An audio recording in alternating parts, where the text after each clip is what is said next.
homicidal rage isn't a pleasant experience. When you're pregnant and you're a bit weepy, it's not necessarily an unpleasant experience. You're like, oh, that's so sad. Look at that dog. It's wearing human clothes.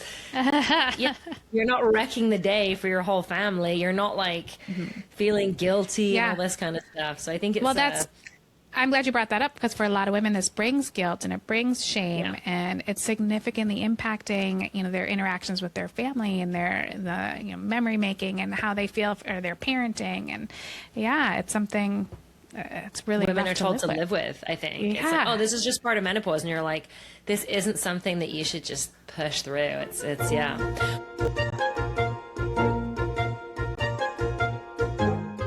Welcome to Modern Menopause, a podcast by Parlor Games. I'm one of your co-hosts, Morven, a licensed professional counselor and one of the Parlor Games team members. And I'm here with my co-host, Dr. Robyn Kutka.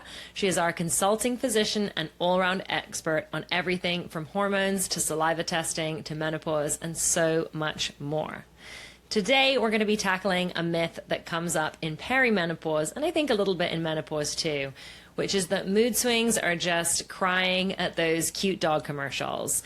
And in actual fact, most women feel murderous rage. They feel like they might murder someone. They feel like they might end up as a Netflix true crime documentary subject because they have so much rage.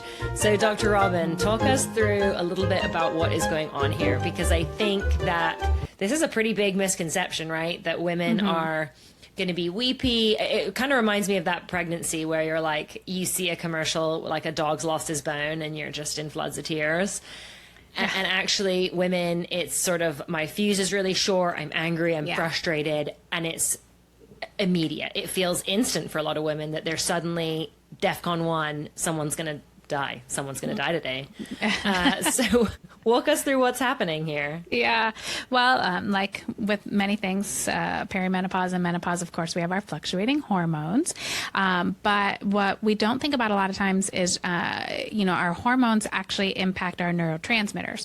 And neurotransmitters are chemical messengers. We think about them in our brain. They're really all over, but they're what helps set our mood.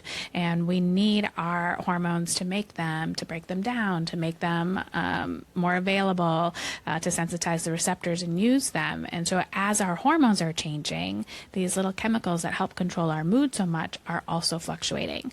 So we have a couple kind of big ones here. There's a connection with estrogen and serotonin. A lot of people know what serotonin is. It's what most of our antidepressant medications work on. It's our little happy hormone. And so as estrogen, estradiol in particular, as estradiol is decreasing, it impacts serotonin production. So we require estradiol to make our serotonin, keep it available in the synapses, sensitize receptors, things like that. But there's another connection too, whereas serotonin helps regulate how our brain sees stress.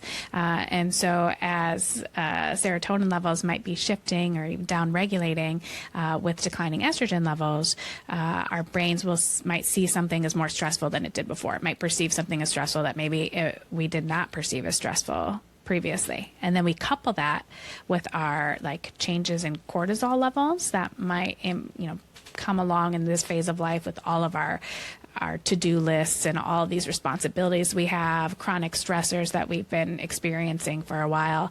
As those things impact our cortisol levels, then that also impacts how we perceive our stress, and stress might feel bigger than it is. And so we're a lot quicker to become irritable. But there's more. Progesterone is really quite important here as well. It doesn't get a lot of talk. I think we talk mostly about estrogen and serotonin here, but progesterone is really important as well. And as we get closer to menopause, those levels are coming down to almost zero because we're not ovulating anymore. And progesterone works at GABA receptors in the brain. And GABA is our most calming neurotransmitter. It's the same place or progesterone works in the same place as anti-anxiety medications and sleeping pills. It's so calming. And so now we've lost that calming buffer as well. So we've lost the calming buffer. Our happy little neurotransmitter is probably lower, and our brain is seeing things as more stressful, and we're just quicker to anger. It's like a shorter fuse. We're ready to go off, and we see this irritability. For a lot of women, It feels, almost like an outer body experience. They know that it's happening, but they can't make it stop. And I Well, think it's interesting because we see it in the Sexy Sassy Sisterhood. I definitely, if you ever go on the perimenopause Reddit thread, it's everywhere. Women are like, what and this is the thing, is that we talk about this a lot, right? Is that sometimes women are feeling justifiably frustrated. And so that's, I think, the challenge for women is something will bug them, like, oh, my kids left their shoes and their crap all over the front hallway. Yeah, that's annoying. You have a right to be irritated, but what these women tend to notice is they're like screaming their head off, making their kids cry, or they're like, it had a huge fallout with their husband because he said he would empty the dishwasher and didn't. Things where normally you might have, hey, please do that. I've already reminded you, or like, I'm a little bit irritated that you didn't do that. Especially like, I'm assuming here that these are women who have healthy functioning relationships. They've got good relationships with their husbands, good relationships with their kids. So it really does come out of left field, because I think that there's a, from a therapist, there's a distinction to be made. If there's already dysfunction, yeah, it's going to get worse if, suddenly you're really bad tempered. But I think for a lot of women who are talking about this is that they are typically having healthy functional relationships around them. And that's why it feels so alien and so foreign, like you mentioned, like this out of body experience, because things that normally would be like, oh, I guess I'll empty the dishwasher. They're like someone like you, I'm going to make you cry for not emptying the dishwasher because I'm so angry with you. Yeah. When women come to me, like oftentimes I can think of several instances over the last couple of decades where somebody's come to me and said, I'm going to divorce my husband. And I was like, okay, you might divorce your husband, but can we hold off on making any of those decisions until we work on your hormones and your stress and then reevaluate that? Sometimes there's legitimate reasons, but I screen for real important things that I would say, yes, absolutely, please leave. But no, she's safe. It's a safe household. It's just the dishwasher isn't emptied, or I'm the only person that does anything here. Things like that. So let's work on the hormones first and then reevaluate. And I imagine for women it's a very frustrating, kind of scary experience, right? Because we joke about it, but feeling that level of anger is unpleasant. It's an unpleasant feeling to be very, very angry and very, very frustrated. And I think that the women who are experiencing this, they realize after the fact, like, what the hell did I just do? Or like, why did I go off? Like, that feels, especially with, as more women have kids later with young children, we'll hear from women who are like, I blew up on my, 10-year-old because their kids are younger and they're going through this phase of life and they're kind of like, oh, they feel terrible about it. So that kind of compounds the issue. Talk to us a little bit about these other factors, right? Because these are women who are probably also experiencing, you mentioned cortisol dysfunction, but they're probably also mentioning poor sleep. They're probably also experiencing some other factors, maybe a little bit brain fog, maybe hot flashes are starting, that might also be a pretty significant impact on mood. Yeah, no, I think there's a lot of things that are happening at the same time that are impacting mood here. This is a time of life where women tend to be really busy. A lot of these women, like you mentioned, still have kiddos at home. They're professional. They have a professional position outside of the household. They're managing their household. They have a relationship. Maybe they have aging parents. They're still trying to have their own social life and fit their exercise in. It's like all these things that, we're expected to or wanting to do, but at a time of life that's not really stable. And so when that happens, I think a lot of our lifestyle stuff falls away and kind of goes. One of the things I see all the time is women skipping meals or, just not fueling themselves because they're too busy. Well, I'm just going to work through lunch because then I can get home. I can leave earlier and get home for that Little League game or whatever. And I get it, but now we don't have the fuel that we need to get through our day, and we have fluctuating blood sugar levels, which makes us feel more irritable. Or I'll just grab whatever's in the break room. Somebody brought donuts. Fine, donuts, okay, but that's not going to sustain us through the day. So where is the protein in that? And so kind of losing the thought or the losing ourselves as the priority in order to make everything else the priority actually kind of backfires on us here. Right. And maybe we could do that before, when we were like 20 or something, but the body just can't handle that anymore. And then you couple that with, like you mentioned, poor sleep. We're starting to have hormone changes that impact sleep here. And I think that's the domino for a lot of this. If you think about it, if we have a poor night's sleep, we know the next day is going to go crummy. We're going to feel it with caffeine, which is kind of push through that day, versus if we get a good night's sleep, we feel like we can take on more. And so this is a big domino that lends itself here. The brain fog, of course, worsened by lack of sleep, hot flashes, night sweats, making the day uncomfortable. Like, right. Well, walk us through the cortisol dysfunction part, right? Because, women, you mentioned that women in this time of life, they've often got a lot going on. Cortisol dysfunction, it certainly does occur for a lot of people. Yeah. So what's happening what's happening with their cortisol? How can that impact their mood? So Sure. What's the cortisol piece? Sure, absolutely. So I think we think about cortisol as being the stress hormone. It absolutely is. But we have cortisol as a kind of baseline levels. Our bodies need it as fuel for our day, more or less. So when we're stressed, we make more. Stress goes away. We go back to our healthy baseline levels. But at this time in life, and we've got all these things going on and probably had all these things and stressors and maybe traumas leading up to this, we've kind of asked our bodies to do more than they're comfy with. And everybody's threshold for this is different. So when we think about chronic stress, one woman might react to chronic stress after with changes in her cortisol levels, and I'll get to those in a minute, after 6 months. Somebody else after one big trauma. Somebody else can handle it for 2 years. Who knows? And there's no way to really know that.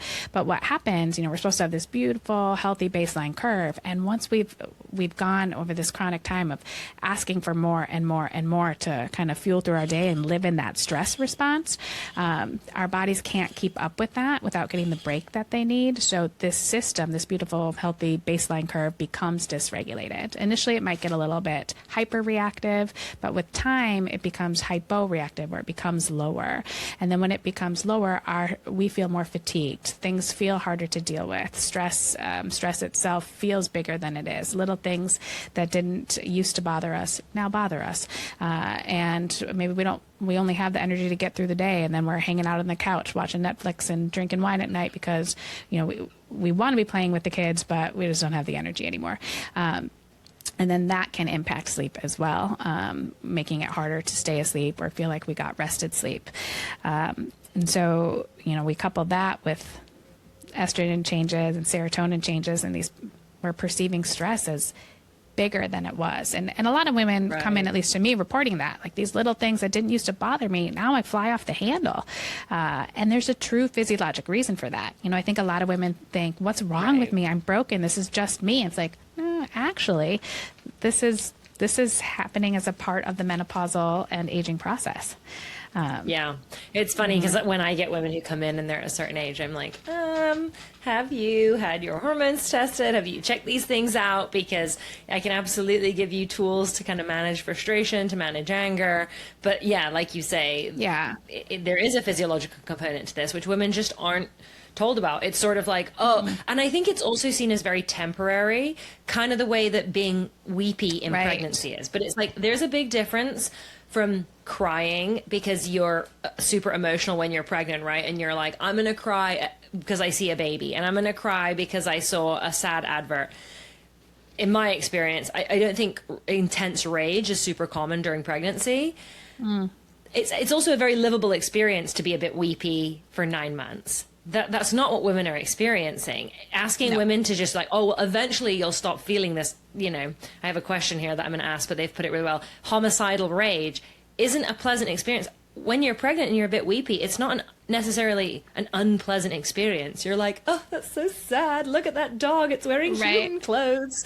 You're not wrecking the day for your whole family. You're not like feeling guilty and all this kind of stuff. So I think it's...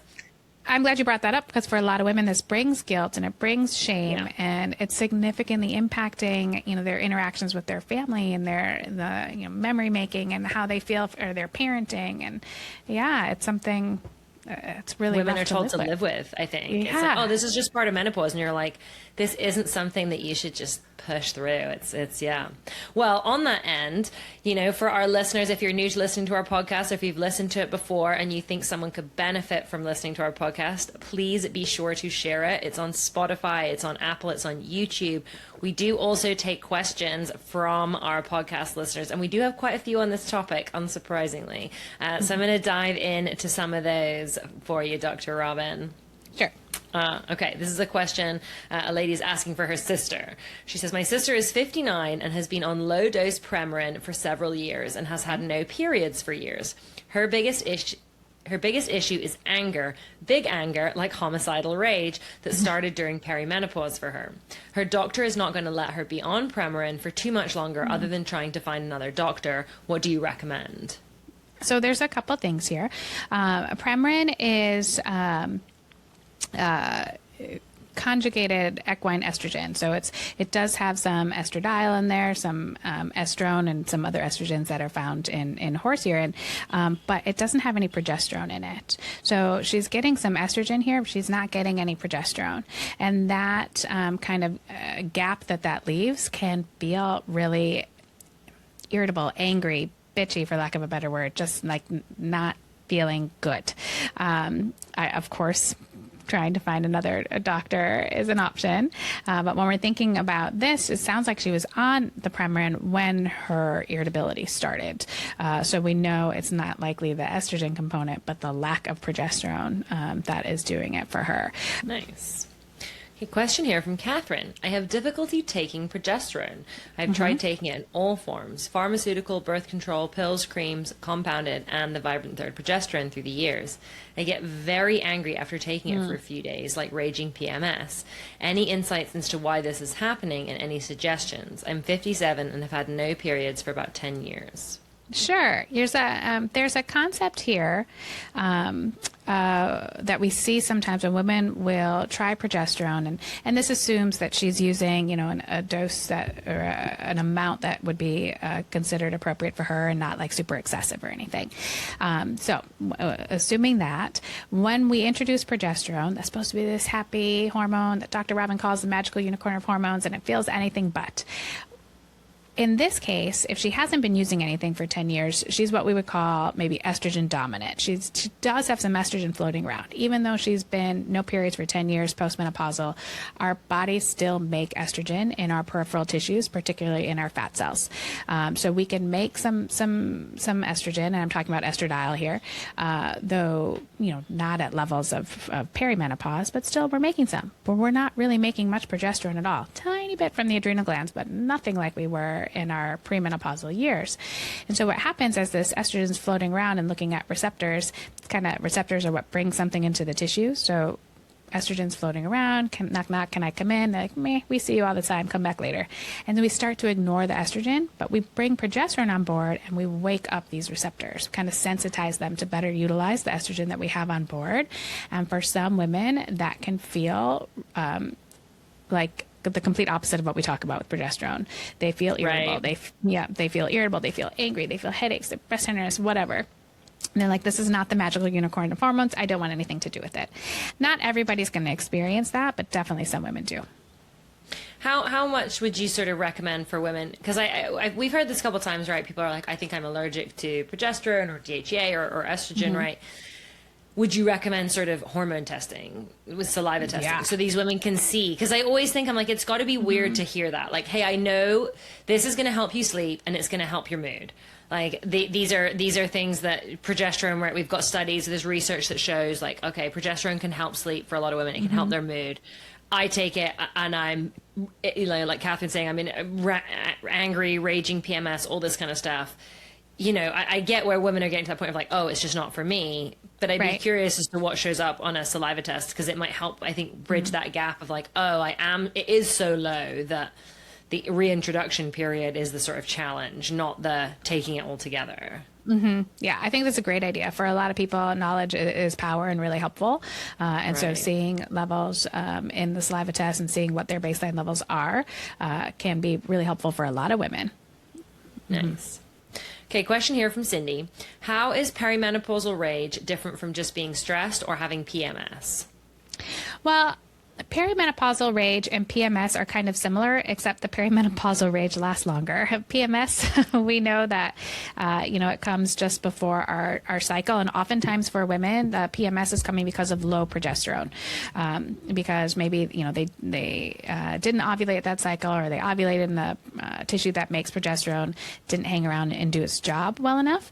But then she starts bleeding and things get better.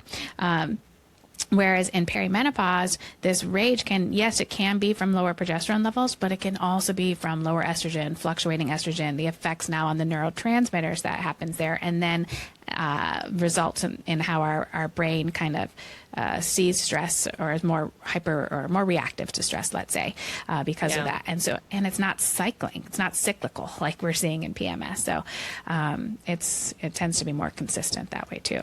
So longer time, more pieces, more players. Well, and I would say, from a therapeutic sense, like being stressed, if you're talking about just generically being stressed, you're assuming that your window of tolerance, we call it your window of tolerance, right, is where it normally is. And then something can happen, and depending on what that thing is, it will adjust your window of tolerance. So if it's something major, like death of a loved one, then that window of tolerance is going to get really, really, really small. But that doesn't change your physiology. I mean, it will over time, but immediately, like, it doesn't change your physiology. Like, you're struggling with something because a family member got hurt. Your window of tolerance has shrunk, but you're not physiologically initially experiencing the effects of it. You have this window of tolerance, you get extra work tasks, you're stressed out, but your window of tolerance is still just as big. You're a little bit snappy, you're a little bit crabby because it's maybe got a little bit closed. But I think that the difference from a clinical, like, therapeutic perspective is your window of tolerance opens and closes with how much stress you have on your plate. But at least initially, that doesn't affect your physiology, right? I think it's perimenopausal page is often the other way around, is stuff is happening in your body that forces that window shut. Exactly. Yeah. Which is, I think, hard for women to understand. But it's like, if you imagine it like that, like if I take on extra work tasks and I said I'm going to coach my kids soccer, I'm aware that window is closing because I'm choosing to close it because I'm choosing the task. That's different from if to answer Cindy's question, I think a little bit from a therapy standpoint, is that if your body's closing that window, you don't know it's happening. If I choose to take on, which I think that's how it's different. Yeah, that is how it's, like you said, I'm stressed. I know, oh gosh, I'm so stressed. I have this big project at work and I'm also coaching this, and this versus perimenopause. And it's like, why is this stressing me out? What is happening?